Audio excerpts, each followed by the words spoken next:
General gaming related questions.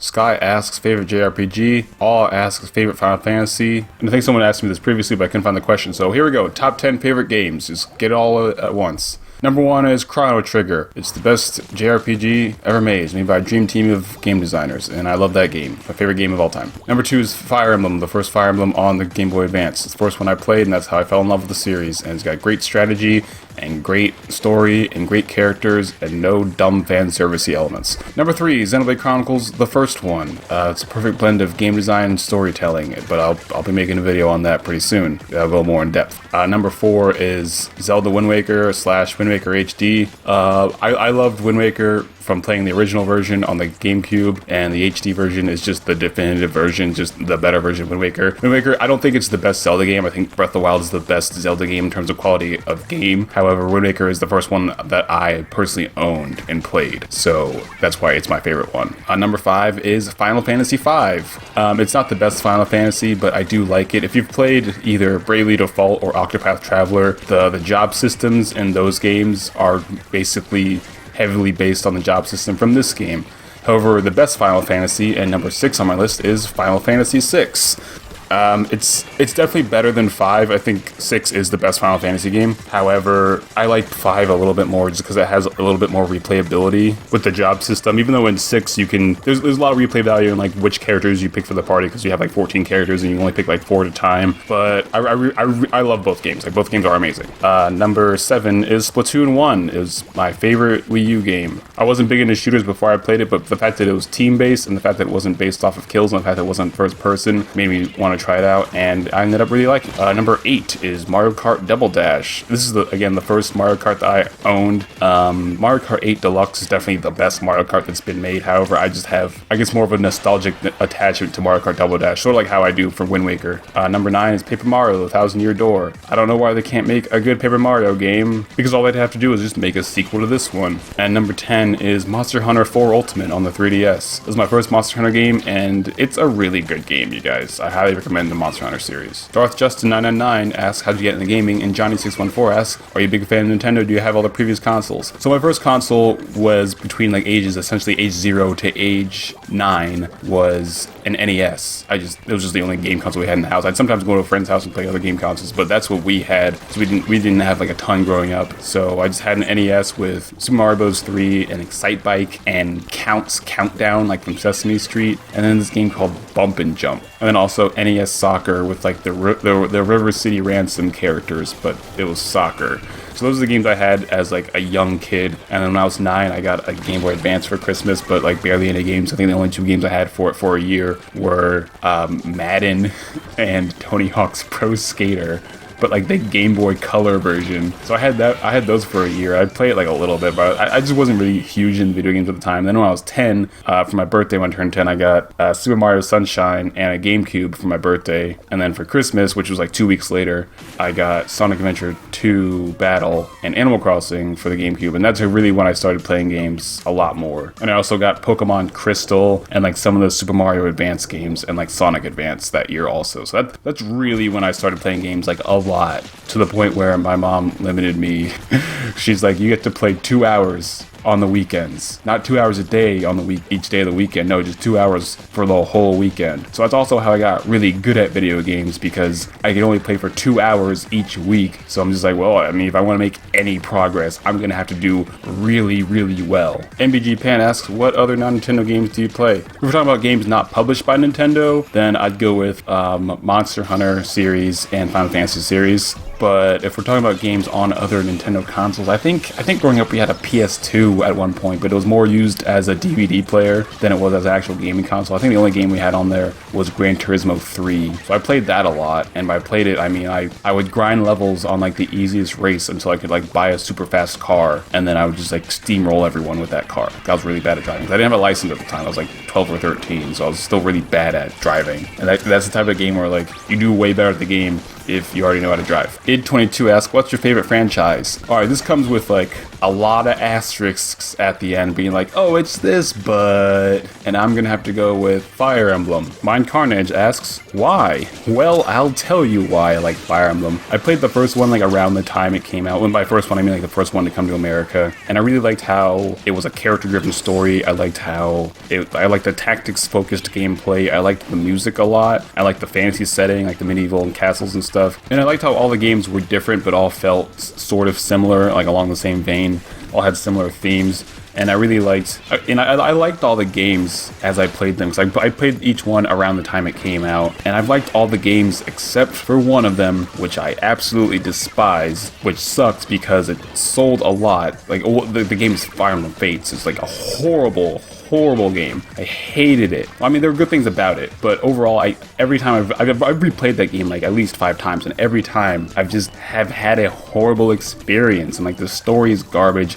I don't like the game. I don't think the gameplay gets criticized enough, but I really don't like the gameplay either. And the unfortunate thing is that because that game is the most recent one that's like a brand new game, it's not like a remake or something, it's not like a spin-off mobile game or like the Warriors game, because it's the most recent new one, it gets promoted the most. And I saw like the most perfect tweet a couple months ago that was like the royals from Fates are like the Koopa kids of Fire Emblem. And it's so true, because every time like you include one of them, you have to include all of them, and like they get put in all this stuff, but you can barely tell them apart, and no one really, well, I mean every character has fans, but like no one really likes them. Like I was gonna pick up Fire Emblem Warriors when it came out, and I saw that like there's 22 playable characters, or maybe 23, and then like half of them are from Fates, and then there's gonna be DLC, and there's like more Fates, and I'm just like, I don't like this. And I'm not a fan of like the overall direction the series is going in nowadays. And like Three Houses, it could be good or it could be butt garbage. We'll find out. Also, Three Houses is a dumb name. Like I get why it has that name. Like the Japanese name that game has just literally just does not translate to English. But they could have picked anything, and they just picked Three Houses, which I'm sorry, it's just a dumb name. Epic and Epic asks, what's your favorite Fire Emblem character?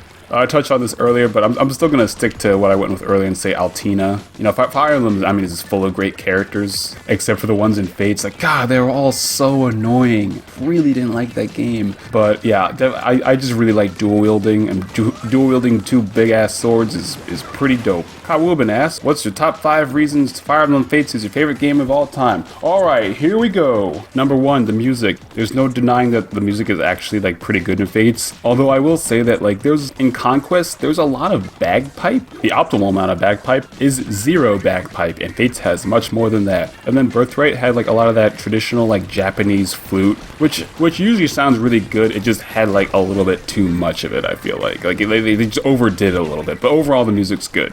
Number 2, the class variety. There were like just a lot of playable classes, which I really like in Fire Emblem. You couldn't play as half of them unless you're playing as Revelations, but it was still like a lot of classes that could use like magic and weapons, or just multiple weapon variety, or there's a lot of class variety, and I like that a lot. Number 3, the story. It's a great example of what not to do. Number 4, the baby void. So here's a brief history of baby characters in Fire Emblem for those who don't know. So there was Fire Emblem 4 Genealogy of the Holy War on Super Famicom in like the mid-90s, and in that game the first third of the game you'd play as the adult generation, and then like partway through the game the story jumped 15 years forward, I think, like about 15 years forward, and then you played as the kids from the first generation, like, and you'd have to like ship the characters together essentially and get them married off in the first third of the game, or else you were like stuck with like really shitty replacement units in the second half of the game, and like the game was like not unplayable, but like needlessly difficult and annoying if you didn't make enough child characters in advance. And then fast forward to Fire Emblem 13, so there was like 6 games in between those where there just really weren't child characters. Like sometimes they were like hinted at, but never really, like, you would never make them during the game. So then fast forward, found 13 Awakening, which was like the most popular one in the series, and I actually like Awakening. Like, I played all the older games and I still liked Awakening. Not as much as the older games, but I still really liked it. And Awakening, the plot was basically you play as like the adult generation, but they'd be like around the age of 20, and then they get married during the story, and then your kid would be fully grown and then travel back in time and then join your army in the past because their future got destroyed. And that was a feature that people really liked because people just like shipping characters together, I guess. I just thought it was a cool reference to Fire Emblem 4 when I first played Awakening, and now looking back on it, I'm just like, yeah, it's just fan service. So then the next Fire Emblem game after Awakening, Fire Emblem Fates, that game didn't involve time travel, but like a popular feature that they wanted to include was the child characters. Like you marry your army and then you'd have a child character and they'd go back and join your army. So then they were just like, all right, we don't have a way to tie this into the story. So here's what we're gonna do. You can still like marry your characters off and have them have children, you know, in the middle of this war. And then we can just like yeet them into an alternate dimension where time passes faster. So then they'll grow up in like fully grown in like a day. And then you can just immediately recruit them into your army. And my favorite part about this is how it's explained in, I think, literally 2 sentences. They're just like, oh yeah, we put them in a pocket dimension and then the time passes faster and then they're back and they're adults now. I'm like, what the fuck? You can't just yada yada alternate dimensions, you know? It's just so fucking baffling. It just shows that they really just didn't give a shit at that point.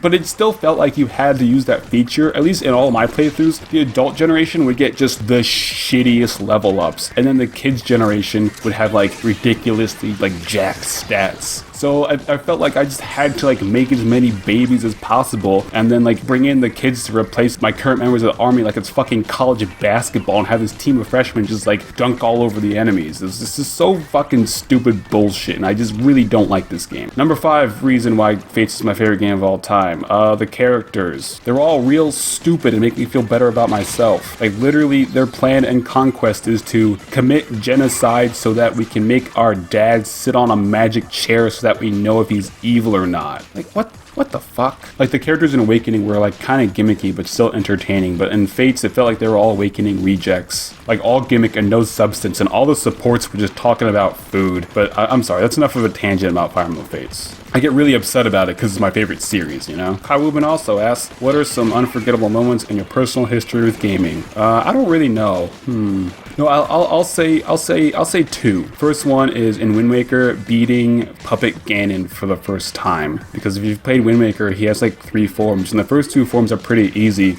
But then the third form is like he's like a snake and he's really fast, and you have to hit him in the tail with a light arrow, but you can't even like lock on. You have to like manually aim it. So that was really hard. And I think I was like 12 when I beat that. So like it felt like a really big personal accomplishment. And then that, and also beating Fire Emblem 7 for the first time. Because for the final chapter, like that game's pretty easy, but the final chapter is like this like huge boss rush where it is such a huge difficulty spike where like each turn like 2 to 3 bosses like show up, like not in a random spot, but like your first playthrough you don't know where they're going to show up, and they just keep showing up, and you have to just like quickly like keep adjusting. And like they have all these like super jacked weapons. You don't have like any really good weapons except for like 4 of your units have like really good weapons, but they're all super heavy weapons, so they make you like way slower to the point where it just doesn't even make sense to even use them in the first place for most of the time because they just slow you down so much, lower your avoid. So lots of times I'd have to like play through the whole game and then get to the final chapter and just not be able to beat it because I just didn't plan enough in advance. I mean, again, I was like maybe like 11 or 12, maybe 13 playing this, so I was like pretty young and didn't know what the fuck I was doing, but I still like enjoyed the story so much that I didn't really mind replaying the whole thing, getting to the final chapter and not being able to beat it and just restarting the entire game over. So I eventually got to the point where like I just pre-plan exactly who all my units are gonna be before I enter the final chapter, like 10, 20 chapters in advance. I have to like think about, all right, these are the characters I'm gonna take and train up, try to make them really, really good, so I like improve my chances to beat that final chapter. So it was really satisfying when I finally beat that after like 4 or 5 full playthroughs of just not being good enough. Kai Wubin also asks potato, to which I say tomato. Napkin Dictator asks, favorite Pokemon if you like this series? It's hard to me to pick just one, so I'll pick these 5. I really like Feraligatr because he was my first starter. Actually, he wasn't my first starter. Cyndaquil was my first starter in Pokemon Crystal, but then I got to like the second rival battle where you had to fight Croconaw, and I just kept getting steamrolled, and I didn't really know much about Pokemon at the time, so I was, because me and my friends were Digimon kids growing up, so I was just only just playing the video game. So I was just like, all right, if I pick fire, then the rival's gonna pick water. But if I pick grass, then the rival's gonna pick fire. But if I pick water, grass isn't good against water, so I'm gonna restart the game and go with the water starter so I can get past this battle. Because I tried the rival battle a couple times in a row, and just kept getting steamrolled every time. So I was like, oh, grass isn't good against water. I'm gonna restart the game and switch the girl character and also pick the water starter. Well, then fast forward to the second rival battle with Crocodile. Lo and fucking behold, grass is good against water, which was a surprise to me because it didn't make any sense at all. But I was also just like, well, I mean, this Bayleaf is garbage. So I was able to beat him still using Crocodile. So then he eventually evolved into Feraligatr. I played the game the way most kids will play the game the first time through Pokemon, where they just almost always use their starter and just steamroll everyone. Although I did have a Kadabra who knew Fire Punch, Thunder Punch, Ice Punch. That was back in the day when special moves were tied to the typing, not tied to the attack. So then he was like ridiculously good. And then I also had a Magneton who knew Lock On and Zap Cannon. I thought I was super smart thinking of that combo. So then the three of us, we just beat the Elite Four. And then what I liked Pokemon Crystal a lot, but I really got into Pokemon was Gen 3, like Ruby, Sapphire, Emerald. And my playthroughs, I used Blaziken, because like Blaziken's just real fucking dope. I always wanted him in Smash Brothers. It probably will never happen, but I think he'd still be a great character for Smash. And also Swampert, because Swampert's just real dope. Good typing, good moves. And then Metagross is just, I mean, just look at him. He's just real dope. Buttered asks, what's your favorite video game soundtrack? I'm gonna have to go with Bravely Default. It's one of those soundtracks where every song has its own unique identity and every single song is really, really good. It's kind of held back by the fact that it's on 3DS, but if you listen to the soundtrack or play the 3DS game with headphones on, then there's a lot of like little musical intricacies that sound really, really good. And also, a lot of the songs in that game were performed by the same group who performed the opening to, like the first two openings to Attack on Titan. So if you like the high energy of that song, then you probably like a lot of the songs in Bravely Default. And that group also did like a concert where they performed a lot of Bravely Default songs live, and I've used that concert in like a lot of my videos. So you probably heard it, especially in the Tri-Slosher Splatoon 2 video. I use a lot of songs from the concert there. So if you like the music there, then you're probably gonna like the whole concert.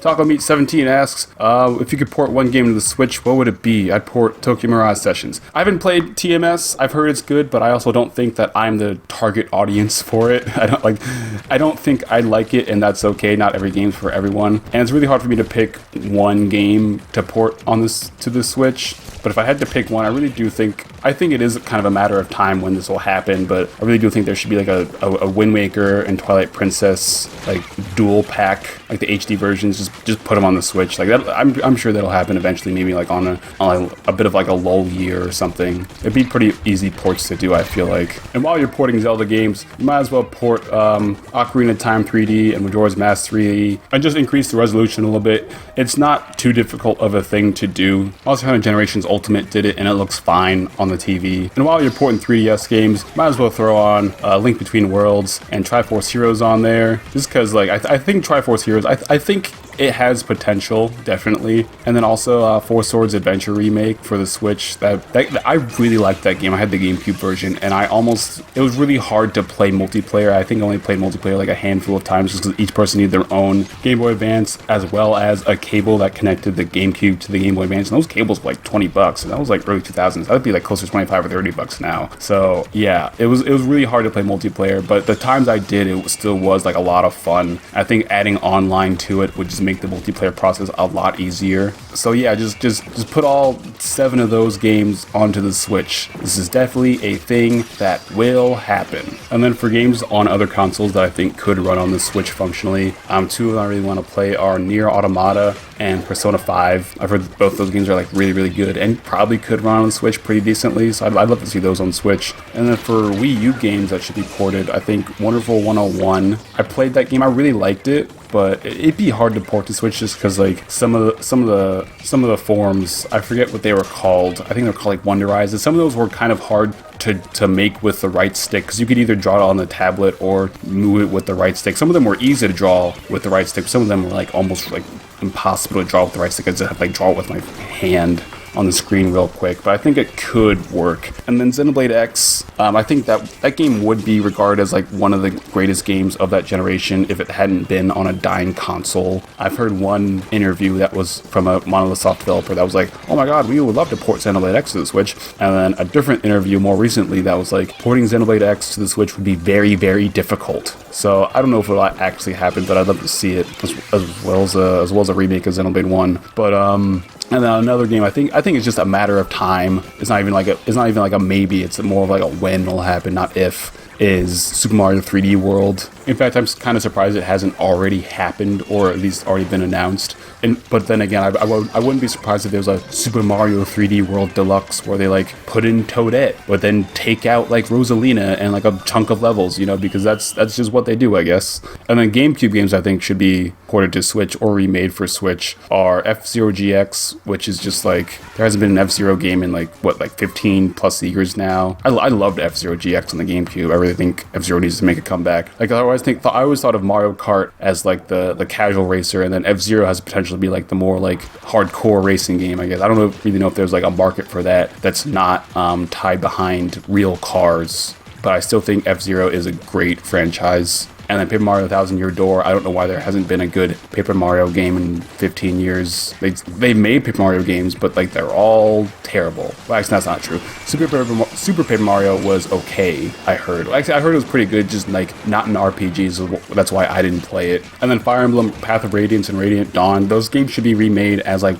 one game, because like Radiant Dawn Story is like a direct sequel to Path of Radiance Story. I can't even imagine trying to play Radiant Dawn without having played Path of Radiance first. But those games together do have the best story of any Fire Emblem game, I'd say. And those games are very rare and hard to find, and if you do find them, they're crazy expensive, and that's because they're really good. Ethan Cross asks, why do you hate Xenoblade Chronicles 2 so much? Because I feel like I have to balance out the criticism to it. I wouldn't say I hate the game, I definitely don't like it, but like the game makes so many bad game design decisions, and like so many just baffling things that just ruin the experience. Like, I understand that some people like it. I'm not saying they're wrong for liking it. Like, if you like the game, if anything, this is a line from the review, if anything, I'm jealous of you if you like the game, because I don't like playing a game that's bad. I don't like playing a 70-hour game that I didn't enjoy from a series in which the previous games I really, really liked. And it just gets all the attention. This ties into the next question from Calamitous Wrath asks, what's the single worst thing about Xenoblade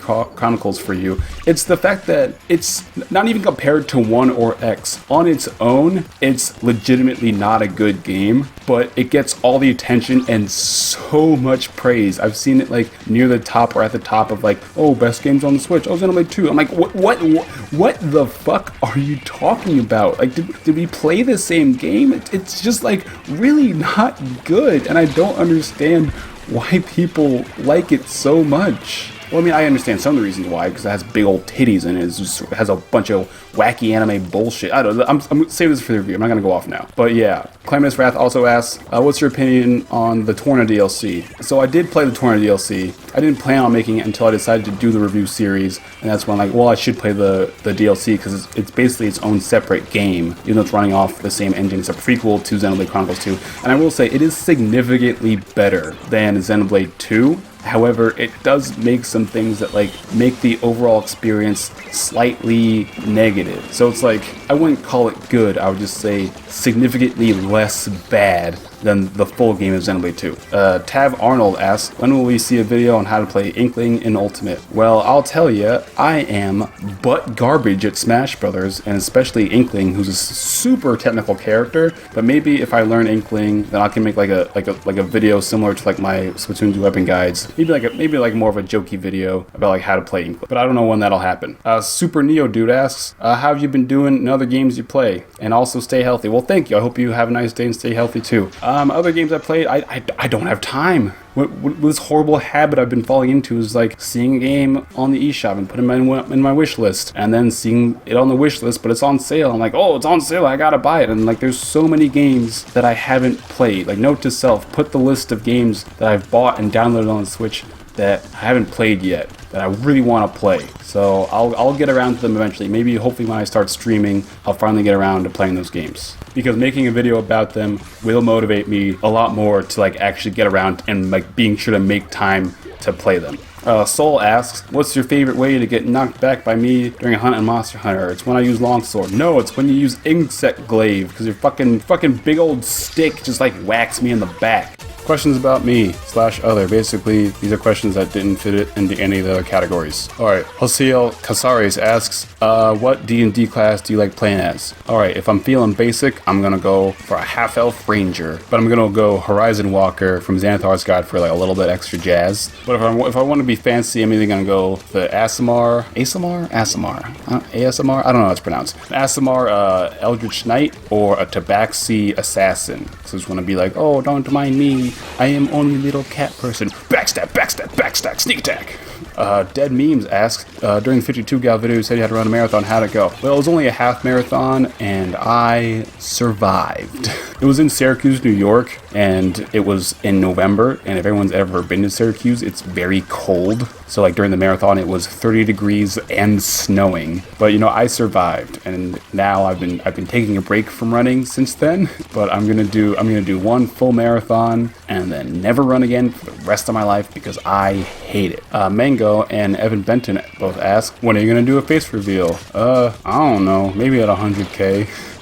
I don't know, you're really not missing much. Just imagine a skinny black guy with glasses and short hair, and that's what I look like. Super basic, not much to see. Bill Naruto Uzumaki and Miss Handy Andy both ask, do you like anime? And to that I say, I like some. Here we go, top 5 favorite anime. Number 1, Cowboy Bebop. It's a classic and probably the best one that's ever been made. Number 2, Initial D. It's the show about drift racing through the mountains of Japan, and it's where I get a lot of the music from. Number 3 is One Punch Man. It's real ridiculous and real fun, great animation. Number 4, not Mob Psycho 100. It's basically One Punch Man, except instead of fists, it's mind powers, and it's similar tone though. Number 5 is Digimon. It was the first anime I saw as a kid on TV growing up, and I really liked it. Like Digimon Adventure 1, where they fight Myotismon, and then the Fab 4, I forget what they're called. I think like the Dark Masters or something. Yeah, those are my top 5. But its honorable mentions include Attack on Titan, the episodes where something actually happens. Death Note, it's a really good thriller. Gurren Lagann, it's ridiculous in a good way. Yu-Gi-Oh! Well, I like Yu-Gi-Oh! In the sense that like people like the Star Wars prequels just for the memes, and the abridged series of Yu-Gi-Oh! Is really good. And I also like the Dragon Ball Z abridged series. I tried to watch actual Dragon Ball Z one time. I watched every episode one year over winter break and made it through them defeating Vegeta, and I was just like, I can't do this. I can't do this.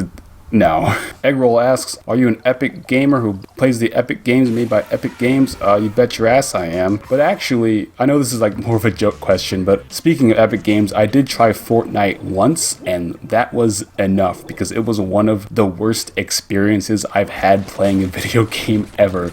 Like, I played it on the day that it came out on Switch. I was ready to like it. I didn't really know much about it. I was so ready to like it and like play it with my friends. I was playing with friends who had already been playing it, so they could teach me how to play, and like, I don't know, I just really didn't like it. Like, first of all, like as soon as you start the game up, the user interface is kind of weird, and like you can't make your own character. You just unlock costumes, and they just randomly cycle through the costumes you unlock. And I'm like, well, that's kind of stupid. I want to just like make my own character with like how I want them to look. And then there's no fucking tutorial. Like, the game is so up its own ass that it's just like, oh, we already know that you know how to play our games. We're not even gonna bother to put in a tutorial. We already know you've seen videos of people playing it, like, because we're just that popular. And then I actually like got into the game, and like every round I played for like 2-3 hours, and every round was the exact same thing. You know, you just chop trees for like 15 minutes, and then you get killed by someone off screen, and then repeat. And I'm just like, this isn't fun. Like, my friends were like trying to teach me like advice like on the fly as I was playing, and they were doing a good job. I'm just not enjoying this game, so I haven't played it since. Tolak Hogstad asks, how old are you, and what do you do for a living? I'm 26 years old, and I'm an engineer. XX Silver Falcon XX asks, are you gay, and what is your favorite Splatoon 2 weapon? I'm actually not gay. I have a girlfriend but I do have a lot of LGBTQ friends from college and from after college, so I always try to be an ally for them. And favorite Splatoon 2 weapon, I guess dually squelchers, either dually squelchers or tri-slosher. But like even so, my main right now is basically the 3 Splattershot Pros. Opal asks, why do you wear gloves in your videos when your hands show? Well, Francisca Spalzarowski, it's not because I'm a celebrity. It's because I just have weird hands. I have weird hands. I don't know. Every girl I've been with has told me that I have weird looking hands, and I'm just like, oh wow, thanks. Also, bye. So yeah, I just am self-conscious about my hands, I guess, because I've been told that they look kind of weird. Francisca Spalzarowski asks, what's your favorite Ben & Jerry's ice cream? I really like the ones that have like the vanilla ice cream, and they have like the chunks of like caramel and peanut butter and like the chocolate like drizzle in it. I forget what it's called, but that's definitely my favorite. I think it's vanilla caramel fudge. That's sort of similar to what I like. Nicolas Rovera asks, favorite color, either like a cool blue or like a deep purple. Favorite flavor ice cream, vanilla with like the chocolate and peanut butter and caramel in it. Favorite element of a periodic table, I'd say the element of surprise. No, I'd go with like hydrogen or something. Yeah. Raiho asks, "Where'd you go on your road trip?" So I mentioned this in the Bloblubber video. I drove home to Georgia, which was like 1,000 miles, and then back. I'm living like in the greater Washington D.C. area. That's all I'll say. So I drove from D.C. to Georgia and then back, and then later in December, I went home to my girlfriend's house, so I drove from DC to New Hampshire and then back to DC, and that was a lot of driving. The Chest Penguin asks, hello, how was your break? I didn't really have a break because I'm not really in school, but I guess I did take some vacation time off around the holidays, and it was relaxing, but a little bit too relaxing because I didn't get enough done on videos. That's why everything got delayed. That's why I didn't finish all my 2018 videos until the end of January in 2019. Random person asks, how tall are you? 6 feet. What's your eye color? Brown. What's your hair color? Black. What's your credit card number? 44006969. Hey, wait a minute. Snizbutt asks, can you make a Snapchat or Instagram for dog pics or post them on Twitter? I guess I could start like posting more photos of the dog on the Twitter, but I don't want to like flood people's timeline with it. So I'll post like one. I'll start posting one a week. How about that? Dog time. So, Benny, B. Togi, The Cuber 124, Corey Ohu, Cobalt, Koradipity, Romic Tomic, Kawubin, Midnight Shadows VA, Steven Nachtigal, and person with the Asgore profile pic, but I can't read Japanese. All of these people asked for more info on the dog, so here we go, it's dog time. Alright, so his name is Captain. He is about 3.5, almost 4 years old. He turns 4 in July. I've had him since he was 8 weeks old, puppy. I got him from a breeder who was like a friend of a friend. He's a dog dad. Like he had 4 baby huskies, but he's neutered now. Part of the reason I got a husky was because they're supposed to be real smart, and this dog is the opposite of that.